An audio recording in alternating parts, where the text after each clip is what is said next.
जम्मू काश्मीरना किश्तवाड़માં સેના અને આતંકીઓ વચ્ચે થયેલી અથડામણમાં 8 જવાન ઘાયલ થયા છે। જે બાદ ફરીથી કિશ્તવાડના જંગલોમાં સેનાએ સર્ચ ઓપરેશન શરૂ કર્યું છે।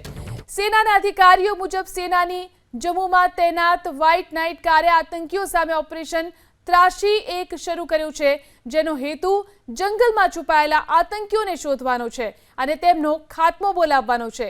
રવિવારે આ ઓપરેશન હેઠળ સેના અને આતંકીઓ વચ્ચે અથડામણ થઈ હતી। આ અભિયાનમાં જમ્મુ કાશ્મીર પોલીસના જવાન પણ સામેલ છે। અથડામણ સોનનાર વિસ્તારમાં થઈ છે। જંગલમાં છુપાયેલા આતંકીઓ પાકિસ્તાની આતંકી સંગઠન જૈશ-એ-મોહમ્મદ સાથે જોડાયેલા છે। હાલમાં ઈજાગ્રસ્ત જવાનોને સારવાર માટે હોસ્પિટલ ખસેડવામાં આવ્યા છે। હેન્ડ ગ્રેનેડ ફાટ્યા બાદ ઉડેલા છરાના કારણે જવાનોને ઈજા પહોંચી। જમ્મુ કાશ્મીરના કિશ્તવાડમાં સેના અને આતંકીઓ વચ્ચે થયેલી અથડામણમાં 8 જવાન ઘાયલ થયા છે। જે બાદ ફરીથી કિશ્તવાડના જંગલોમાં સેનાએ સર્ચ ઓપરેશન શરૂ કર્યું છે। સેનાના અધિકારીઓ મુજબ સેનાની જમ્મુમાં તૈનાત વ્હાઇટ નાઇટ કારે આતંકીઓ સામે ઓપરેશન ત્રાસી એક શરૂ કર્યું છે,